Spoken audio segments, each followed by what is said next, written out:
Bienvenue dans ce Cloud Room concernant la création de microclouds sécurisés on-premise et en Edge. Nous allons voir ensemble comment vous pouvez utiliser vos serveurs bare metal on-premise et en Edge pour construire votre microcloud. Dans ce tutoriel, nous allons déployer un microcloud qui sera protégé par une appliance de sécurité OpenSense. Nous allons créer des certificats SSL Acme Let Encrypt pour protéger les ressources qui seront exposées et assurer ainsi des transactions web sécurisées. Nous allons accéder aux différentes machines qui seront déployées dans le microcloud via un accès VPN qui sera fait par du WireGuard. Nous allons déployer des applications, notamment du WordPress et du Nextcloud. Nous allons les publier via le reverse proxy HAProxy de l'appliance OpenSense. Tout d'abord, quelle sera la différence entre un cloud et un microcloud? Le cloud computing est un modèle informatique qui permet un accès à la demande à des ressources informatiques partagées, comme des serveurs, du stockage, des bases de données, des applications et des services réseau via Internet. Ces ressources peuvent être rapidement provisionnées et libérées avec un effort de gestion minimal et une interaction limitée avec le fournisseur de services. Et cela se fait souvent via un portail de self-service. Le cloud computing est caractérisé par sa flexibilité, son échelle, sa capacité à transformer les coûts fixes en coûts variables, ce qui permet aux utilisateurs de payer uniquement pour les ressources qui sont consommées. Dans ce modèle, il y a trois types de cloud. Le cloud public, le cloud privé et le cloud hybride. Dans le cas du cloud public, les ressources sont hébergées par un fournisseur de services cloud et sont disponibles pour le public sur Internet. C'est l'exemple d'Amazon Web Services, d'Azure, de Google Cloud Platform. Le cloud privé, par contre, va utiliser des ressources qui sont exclusivement limitées à l'entreprise et à l'organisation. Le cloud privé peut être hébergé sur site ou par un fournisseur de services tiers. Par contre, le cloud hybride va combiner les éléments du cloud public et du cloud privé, ce qui va permettre une grosse flexibilité et une optimisation des ressources existantes. Qu'est-ce qui fera la différence par rapport au microcloud? Le microcloud sera une version condensée et localisée du cloud computing et va fournir des services cloud à petite échelle. Le microcloud est particulièrement adapté aux petites et moyennes entreprises, aux départements au sein de grosses organisations ou à des applications spécifiques qui nécessitent un traitement de données localisé comme les traitements en périphérique de réseau ou du edge computing. Il va combiner flexibilité et efficacité des clouds publics et privés tout en restant suffisamment petit pour une gestion et un entretien simplifié. L'avantage majeur est sa faible empreinte numérique et sa flexibilité. Quels sont les avantages que va apporter le microcloud? Tout d'abord, il s'agira de la proximité. Moins de latence pour les applications qui vont nécessiter des traitements rapides comme des IoT. Cela va permettre d'améliorer l'expérience utilisateur car les serveurs sont à proximité. Une meilleure gestion de la confidentialité et de la sécurité des données. Vous pouvez retrouver de la flexibilité et de l'agilité en transformant vos infrastructures on-premise et en edge en toute liberté en fonction de vos besoins, en toute simplicité. Vous réduisez votre dépendance aux fournisseurs de cloud externes en optimisant vos coûts et vos ressources. Quelle sera l'architecture du cloud que nous allons mettre en place? Il s'agira d'une architecture simple de type firewall qui protège du réseau Internet avec des protections North-South et East-West. Dans le cadre des infrastructures de cloud computing et des réseaux virtuels, le terme sécurité North-South et sécurité East-West désignent deux axes principaux de trafic réseau à sécuriser. La sécurité North-South concerne le trafic qui entre et qui sort du data center ou de l'infrastructure cloud. Typiquement, cela se réfère aux communications entre les applications qui sont hébergées dans le cloud et les utilisateurs ou services externes sur Internet. La sécurisation de ce trafic est essentielle pour protéger l'infrastructure contre les accès non autorisés, des attaques de type DDoS et d'autres menaces venant de l'extérieur. La sécurité East-West, en revanche, va concerner le trafic interne au data center ou l'infrastructure cloud lui-même, c'est-à-dire le trafic entre machines virtuelles, conteneurs et d'autres ressources de l'infrastructure. Avec l'augmentation de la virtualisation et de la containerisation, ce type de trafic a pris de l'importance et nécessite des mesures de sécurité pour prévenir la propagation latérale des menaces au sein de l'infrastructure. Cela va permettre de créer des réseaux virtuels isolés où seules les communications approuvées seront autorisées, ce qui va réduire ainsi les risques d'attaque en interne et la propagation de logiciels malveillants. La Cloud Factory, comme d'autres outils de cloud platform, vont proposer des fonctionnalités pour gérer ce type de trafic, notamment à travers l'utilisation de groupes de sécurité pour contrôler les flux entrants, ingress, et les flux sortants, egress. Au final, notre architecture va ressembler à ceci, où nous avons une appliance de sécurité en front, des groupes de sécurité pour protéger des applications qui sont déployées dans chaque segment réseau, WordPress dans le groupe de sécurité web tiers, Nextcloud dans le groupe de sécurité app tiers.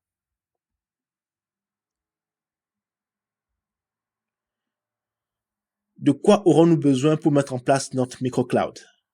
Tout d'abord, il nous faudra un serveur physique, un serveur bare metal qui peut être on-prem ou chez un fournisseur cloud, Amazon, Google, Oracle et Quinix. Il nous faudra 2 adresses IP en failover en plus de l'adresse IP principale du serveur.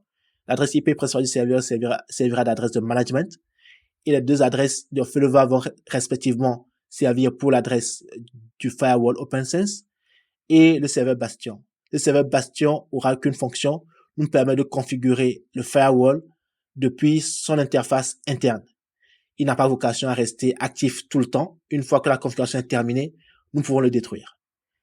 Pour ceux qui ne le savent pas, un serveur Bastion, encore appelé un serveur de Jump Host ou bien Jump Server, qui est une machine qui est spécialement configurée sur un réseau pour servir de point d'accès sécurisé par les administrateurs à d'autres ressources qui sont situées à l'intérieur d'un réseau privé ou à l'intérieur d'un cloud. Nous aurons besoin d'un nom de domaine pour valider les certificats Acme Let's Script.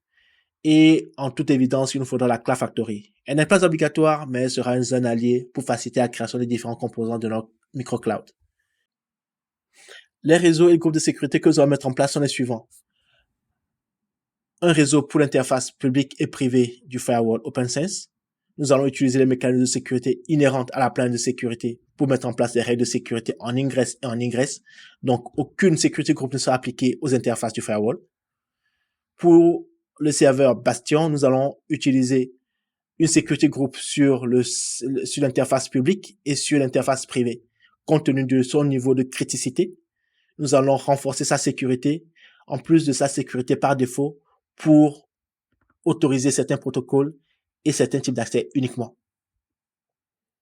Le réseau web tiers sera protégé par le security group web tiers et ira de la plage réseau du 172.16.100.10 au 172.16.100.20. Et ce security group ne va autoriser que les ports 80 et 443, notamment les flux web. Pareil pour le réseau app tiers, où il y aura le security group app tiers qui va s'appliquer à ce réseau. Et ce réseau sera de la plage 172.16.100.30 au 172.16.100.40. Et nous allons faire l'appareil pour la base de données, qui sera le DB tiers, qui ira de la plage réseau du point 50 au point 60. Si tout cela vous semble OK, c'est parti. Donc, voici notre tableau de bord qui fait le summary, enfin, du moins, le récapitulatif de notre infrastructure cloud. Donc, ici, c'est le tableau de bord de la Cloud Factory. Et là, nous allons voir le serveur que nous avons déployé, que nous allons utiliser. Donc, nous l'avons dans la partie host. Dans le serveur que nous avons déployé, c'est le serveur Metal One. On lui donne un nom. Et voici les allocations en ressources CPU et mémoire que ce serveur a. Donc, c'est un serveur physique qui va déployer du KVM et à 12 cœurs et 96 Go de RAM. Donc, c'est juste une machine basique. Elle n'est pas, et à 1 Tera de stockage. Pour des mesures de la partie security, donc on va commencer par la partie security group. La partie security group, nous avons déployé déjà les différents security groups. Donc, on a un security group qui sera permit all, qui va lui faire tout ce qui est ingress et egress en mode all. Donc, lui, il permet tout ce qui entre et tout ce qui sort. Il n'y a pas de restriction là-dessus, c'est permit all, c'est le mode permissif. Donc, pas de restriction. Nous avons aussi un security group app tiers qui va gérer tout ce qui est en outbound, va tout autoriser en sortie. Mais en entrée, ne va permettre que le port 22, le port 80 et le port 443. Donc, ne va accepter que le SSH, le web et le web sécurisé. Nous allons voir la même chose aussi pour le web tiers aussi, qui va prendre aussi, qui va tout permettre en sortie. Et en ingress, ne va accepter que le 22 le 80 et le 443. Après, je les ai séparés parce que ça donne la possibilité pour vous après d'ajouter d'autres règles en fonction de votre stratégie. Par contre, la partie DB tiers, elle va accepter que le port 22 pour nous permettre de nous connecter par SSH, le port 5432 qui est le port du PostgreSQL et le port 3306 qui est le port de MySQL. Nous allons créer pour la partie bastion en Edge, c'est-à-dire la partie publique. Là, lui n'accepte que le inbound en port 22 et rien d'autre. Pareil aussi pour le bastion private qui n'accepte que le port 22. C'est bien de séparer les security groups. Pourquoi? Parce que ça vous permet d'avoir plus de latitude pour pouvoir appliquer les règles de sécurité de façon unitaire sur chaque segment de réseau. Si on avait tout mis dans le même groupe parce que les deux ont les mêmes fonctions, on les met tous ensemble, lorsque nous allons vouloir ajouter une règle supplémentaire à ce security group, il va falloir modifier l'ensemble des security groups qui sont appliqués. Donc, il faut avoir les bonnes approches dès le début pour séparer chaque segment de réseau ou bien chaque entité que vous voulez séparer avec des security groups qui vont bien. Donc, des fois, on a l'impression que c'est la répétition, mais sur du long terme, ça peut être un avantage parce que vous pouvez apporter des règles de sécurité pour filtrer de façon unitaire un certain nombre de réseaux sans avoir à reprendre toute votre stratégie de sécurité groupe. Concernant la partie network, nous avons déjà les réseaux publics où nous allons configurer les adresses IP publiques du firewall qui est là, sur lequel nous avons défini juste l'adresse IP public, la .44 ici, et qui est en /32. Donc, le masque, c'est 255.255.255, et sur lequel il n'y a pas de security group. Lui, il est en permit all. Donc, on peut dire, il n'y a pas de security group, il est permit all. Pareil aussi pour la partie bastion, qui est l'adresse IP publique aussi, de son réseau. Et là, nous allons commencer par créer la place de sécurité où, tout d'abord, commençons déjà par créer le réseau qui va nous servir de réseau du web tiers. Donc, pour créer un réseau, c'est très simple. On va faire juste create ici. On va appeler cluster IP app tiers. On le met sur le cluster 0. Dans la configuration, on va le mettre sur un bridge que nous définissons. On l'appelle le bridge 01. Donc, on va prendre le mode de networking qui est dans bridge. C'est avec une security group où nous allons appliquer la sécurité là-dessus. Sur les adresses que nous allons utiliser, nous allons utiliser l'adresse du 172.16.100.10 qui est la première adresse IP que nous allons utiliser dans la partie DB tiers, web tiers, pardon. Pas l'adresse MAC parce que ça sera généré. Le nombre de réseaux à créer, on met 10 pour qu'il aille de .10, .11, 12, 13, 14 jusqu'à 19. On peut même, si on met .11, il fera .20. Par rapport à la partie sécurité groupe, nous allons appliquer la sécurité groupe de type app tiers, et non web tiers que nous avons choisi. Pour la partie QoS, nous ne mettons pas de QoS parce que nous voulons ne pas mettre ces conditions. Et la partie réseau où nous définissons maintenant les différents réseaux que nous sommes en train de mettre en place. Donc, on définit la partie réseau networking. C'est la .16.0.0. Le réseau, c'est un /24. Donc, ce sera 255.255.0 à la fin. Et gateway, ce sera le 172.16.100.1 qui sera l'adresse du serveur du firewall sur la partie interne. Ils ont utilisé la même chose aussi pour son DNS qui fera, le firewall nous fera office de serveur gateway, de passerelle et office de DNS. Et si tout est OK, nous créons notre réseau. Voici comment est-ce qu'on crée un réseau aussi simple que ça. On pourra vérifier pour la partie sécurité groupe pour voir ce qu'on a mis sur la partie sécurité groupe. Il nous a mis les deux, mais là, nous allons supprimer la partie permit all et ne garder que la partie web tiers. Ça, c'est comme ça qu'on crée un réseau. Nous allons faire la même chose aussi pour créer les autres réseaux. Je vais créer le réseau web tiers. Je vais créer le web tiers. Le web tiers, le bridge, l'adresse qui commence par le 10. En 10 ici, security group. Je vais prendre le web tiers ici. Je vais enlever celui-ci. Parfait. Donc, je crée le web tiers. Et là, je vais créer le app tiers.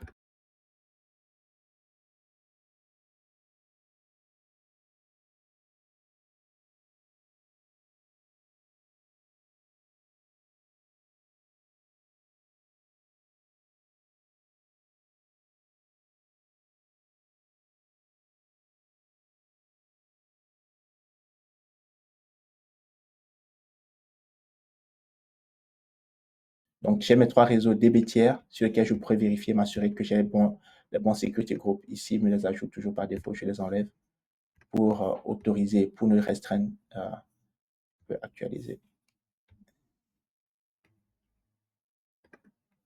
Donc, la partie app tiers aussi, security group, je l'enlève.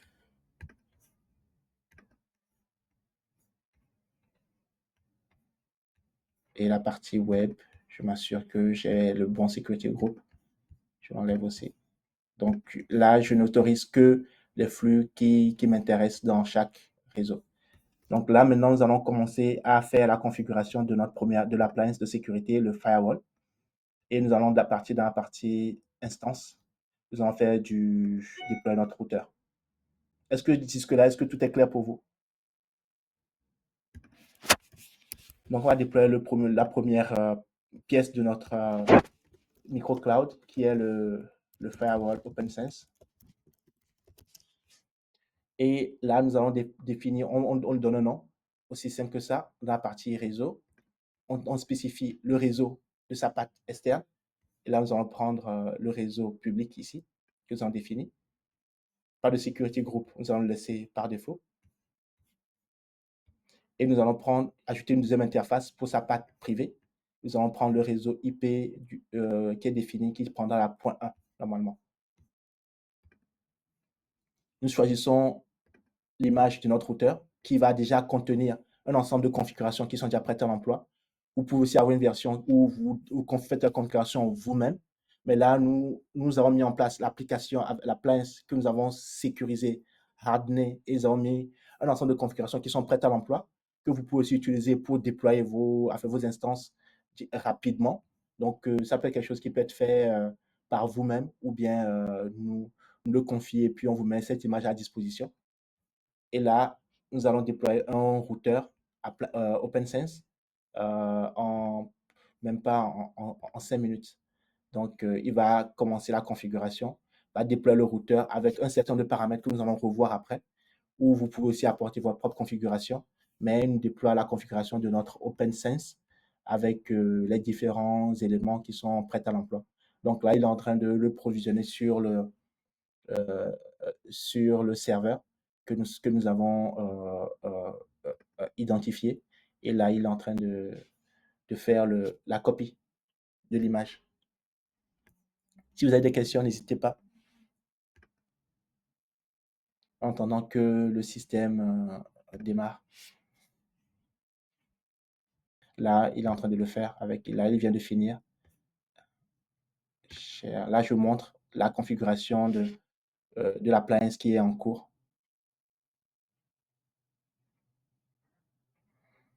Donc là, c'est vraiment une démonstration de ce qu'on appelle un VNF, Virtual Network Function, où nous avons virtualisé une appliance de sécurité. Ça peut être pareil, comment on dit, pratique aussi pour les opérateurs télécoms, pour virtualiser un certain nombre de devices, comme les routeurs, des appareils de sécurité, d'autres équipements comment dire, de gestion, au lieu d'acquérir du matériel qui va leur coûter cher, pour faire les tests avant de la mise en production d'équipements. Vous pouvez virtualiser un certain nombre d'équipements par la même occasion et tester les configurations dessus avant d'apporter les configurations sur le matériel final qui peut être des fois un peu onéreux. Donc là, vous faites vraiment des réductions de coûts en passant par des stratégies de ce genre-là. Donc là, nous venons de voir la configuration de notre appliance qui est prête à l'emploi. Mais sauf que cette configuration, nous ne pouvons pas nous connecter parce que la patte à partir de laquelle nous pouvons nous connecter, c'est une patte interne. Donc, nous devons déployer un bastion qui va nous permettre de nous connecter sur la patte interne de ce firewall et de pouvoir commencer la configuration. Donc, pour déployer un bastion, la configuration elle est très simple. Nous allons repartir sur la partie virtual router. Nous allons cliquer sur le plus, on va appeler ça bastion. bastion 0. Et dans ce bastion, nous allons ajouter toujours la même interface, une interface publique, où nous définissons l'interface publique du bastion. Mais là, nous allons assurer que nous prenons bien la partie security group bastion public ici. Donc, on définit la security group là-dessus. Et nous allons ajouter une deuxième interface réseau où nous mettons l'adresse IP interne du serveur bastion et nous appliquons aussi le security group bastion privé dessus. Et nous choisissons le type le serveur bastion qui sera fourni par, non plus par une appel de sécurité, mais plutôt par un service de routeur virtuel. Et là, il nous propose des opérations. Est-ce qu'on veut activer le DHCP? Est-ce qu'on veut activer le DNS là-dessus? Est-ce qu'on veut utiliser le serveur route? Est-ce qu'on veut utiliser le load balancer? Nous allons dire non à toutes ces fonctionnalités-là.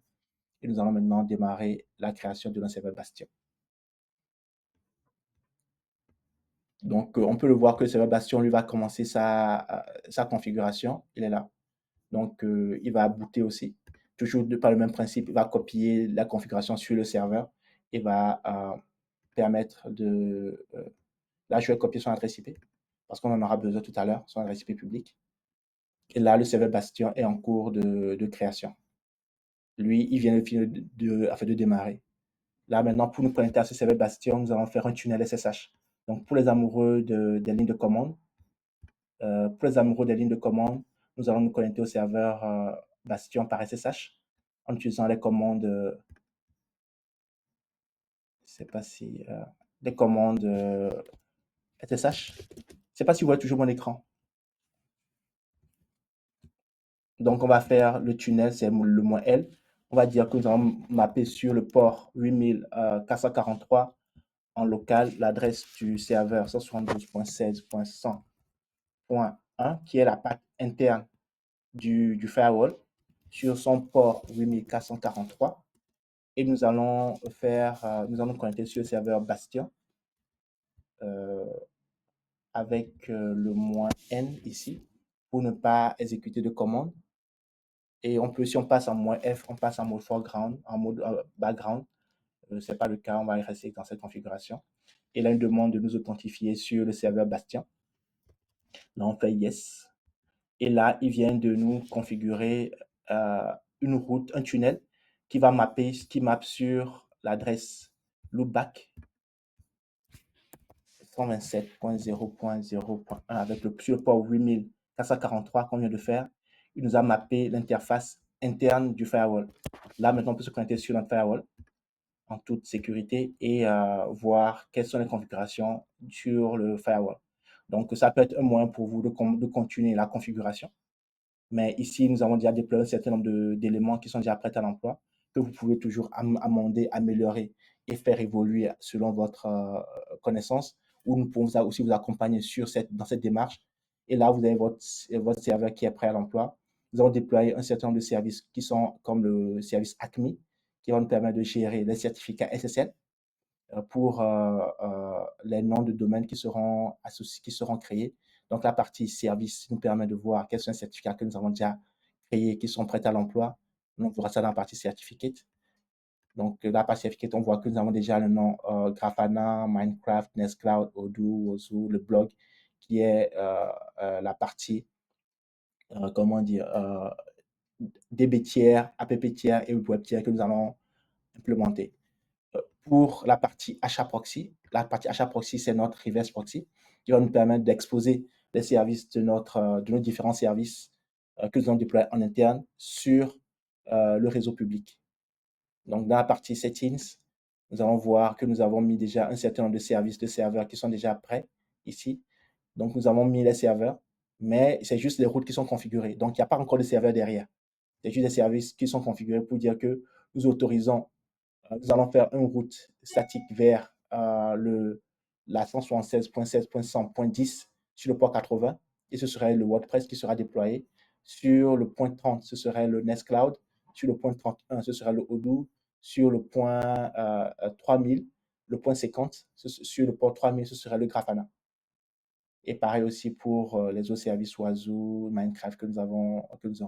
Si on a le temps, on le fera, sinon on passera à autre chose. Les services qui sont déployés sont là.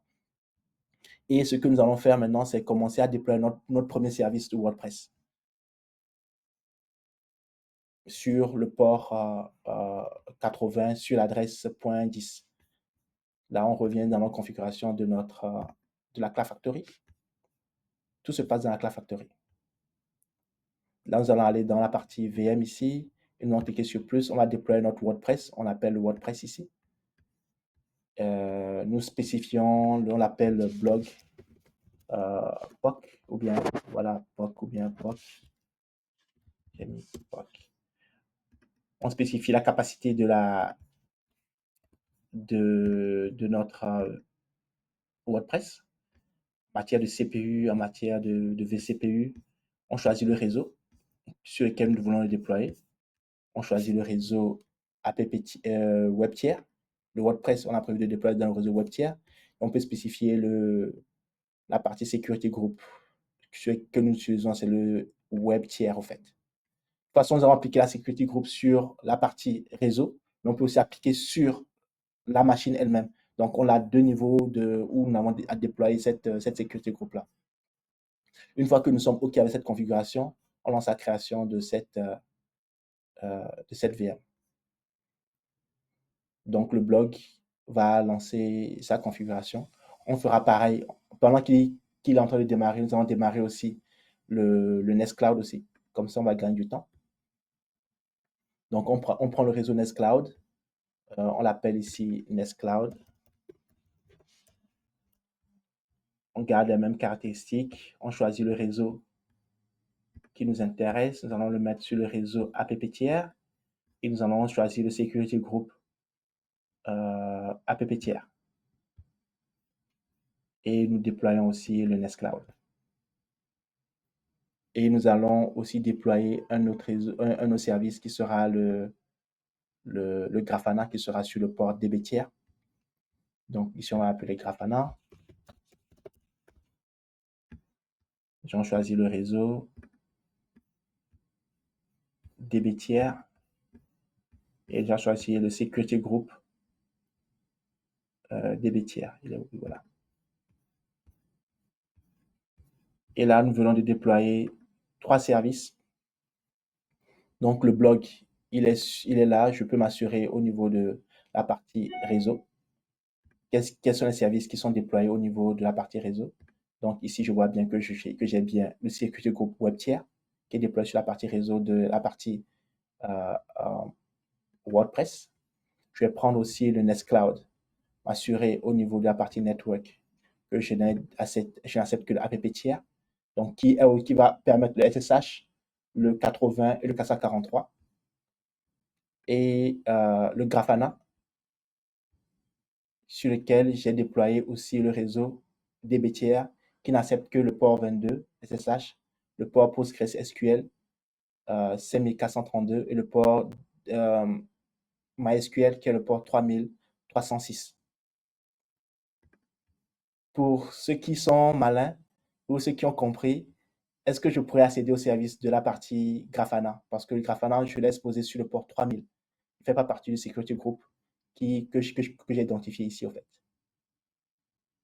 Donc, ça veut dire que ce Grafana-là ne sera pas accessible lorsque je vais essayer afin d'y accéder de façon native directement. Donc, on va vérifier tout cela. Donc, j'ai mes services qui ont fini de démarrer. Là, je vais essayer d'accéder à la partie blog.pop.aome.io. Voilà. Comme vous pouvez voir, le WordPress est prêt à l'emploi et déjà me demande de continuer à faire l'installation. Donc, je peux continuer l'installation, mais on ne le fera pas, on le fera un autre jour. On peut le faire aussi après. On met le nom du site, on met blog. Et on procède à l'installation, on met le username admin. Le mot de passe sans importance. Je ne vais pas l'administrer, après on va le supprimer. Mais dernier ou bien support. Et on procède à l'installation du WordPress. Donc voilà le WordPress qui vient d'être démarré. Donc là, le WordPress a démarré parce qu'on a le Security Group qui est sur le port 80 qui nous permet de le faire. Donc, nous allons ouvrir un autre terminal sur lequel nous allons essayer le Nextcloud aussi. Nextcloud.pop.io. Est-ce qu'il a fini de démarrer? Là, mon Nextcloud vient de finir la configuration, le déploiement. Donc, il est prêt à l'emploi. Il me demande de commencer l'installation. Donc, je fais l'installation. Donc, je lance l'installation de mon Nextcloud. Il va finir aussi son installation. Maintenant, on va partir on va aller à la dernière étape, qui sera le Grafana. Donc, on va le laisser finir l'installation. On va aller à la partie Grafana. Je suis à Vista. Si vous avez des questions, n'hésitez pas. On va lancer le Grafana. Et on va se rendre compte que le Grafana, lui, il ne fonctionne pas parce que on ne peut pas y accéder parce que le port de sécurité groupe que nous avons défini ne nous permet pas d'y accéder. Donc, lui va tourner et puis il va time out. Nous allons rentrer maintenant dans la configuration de notre partie Security Group ici. Je vais voir Share List Tab Instead. On va revenir sur la configuration des Security Group dans la partie Network, ici. Et nous allons prendre la partie DB tiers et nous allons lui dire de mettre à jour ce Security Group pour ajouter le port 3000. Donc, on va dire, nous voulons accéder en interne le port TCP, le port range. On va juste ajouter un port range. On va y mettre 3000, qui est le port sur lequel démarre Grafana. Et nous allons ajouter cette règle-là. Nous voulons ajouter une nouvelle règle qui autorise le serveur Grafana à être visible. Nous mettons à jour la règle et nous allons maintenant faire un commit. C'est-à-dire que nous allons appliquer maintenant cette règle-là sur l'ensemble des machines qui utilisent cette security group. On peut voir que nous avons le Grafana ici qui utilise cette security group qui est en mode running, mais qui n'a pas encore la règle afin qu'il lui est appliquée. Donc, on va faire le commit ici. Et nous allons maintenant pousser cette configuration-là sur l'ensemble. Si vous avez 20 machines, 30 machines, 40 machines, centaines de machines qui utilisent cette security group, il va propager cette configuration sur l'ensemble de ces machines-là. Et là, une fois que la configuration est terminée, on peut revenir maintenant à la configuration du Grafana et que vous venez de voir qui a démarré. Donc, voilà notre Grafana qui est prêt à l'emploi, qui vient de démarrer, sur lequel on peut se connecter et voir les différents dashboards qui sont configurés, conteneurs et ainsi de suite, qui viennent de démarrer. Donc, voilà, en quelques minutes, comment est-ce que nous déployons une infrastructure microcloud avec une appliance de sécurité, une sécurité, comment dire, un bastion qui va nous permettre de nous connecter à l'interface pour faire la configuration de notre firewall de sécurité.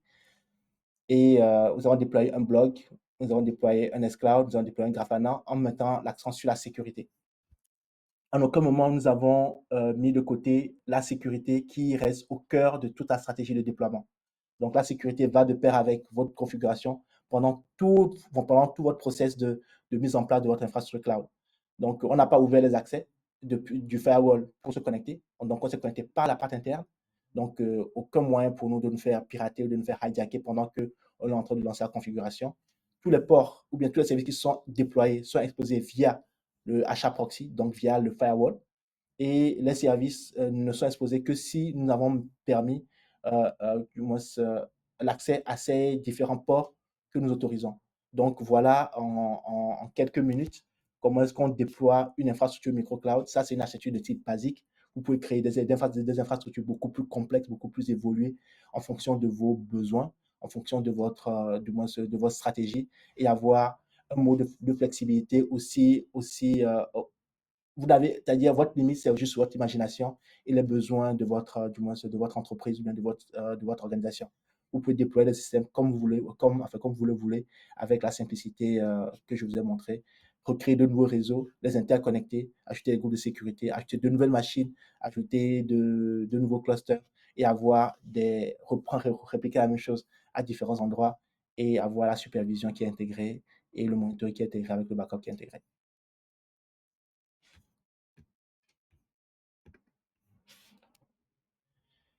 Donc, voilà ce qu'il faut retenir de cette session. Est-ce que vous avez des questions? Je pense que Chaptal a une question. Tu peux ouvrir ton micro et puis poser la question. Il dit, est-ce qu'avec l'instance actuelle, on peut le mettre sur un autre domaine, genre pointer vers le domaine du client? Bien sûr. Et ce sont que des noms de domaine, c'est-à-dire que là, j'ai mis le nom blog.poc.aome.io. De la même manière, vous pouvez créer votre instance ici et puis mettre le nom de votre client directement sur cette instance-là et puis le gérer de cette manière. Donc, c'est juste une question de redirection, puisque là, c'est vraiment des serveurs que nous créons sur lesquels que nous exposons directement en fait. Ces machines-là, si vous mettez les adresses IP chez vous ou bien le nom de domaine chez vous, vous pouvez y accéder à ces serveurs-là de la même manière. Donc, si vous mettez blog.poc.aome.io, vous pouvez accéder à nos serveurs web. Là, actuellement, vous pouvez essayer ça maintenant si vous voulez. Ou bien si vous mettez nextcloud.poc.nextcloud.io, vous accédez à notre Nextcloud. Et si vous mettez grafana.poc.aome.io, vous accédez à ce service. Ce sont des services qui sont publics, qui sont directement exposés. Donc, de la même manière que nous avons créé ce service, ça s'appelle service que vous pouvez proposer à vos clients, que vous protégez en même temps par la même occasion, parce que vous avez mis en place des règles de sécurité et tout ce qui va avec. C'est vraiment des solutions qui sont prêtes à l'emploi. On aurait pu déployer aussi un serveur Odoo, mais ce sera pour la prochaine fois, comme je l'avais prévu, mais je pense qu'on est arrivé à court de temps. Sinon, on aurait pu déployer aussi un serveur Odoo. De la même manière, on choisit juste l'image d'Odoo, on choisit le réseau dans lequel on veut le déployer, et puis il déplace automatiquement.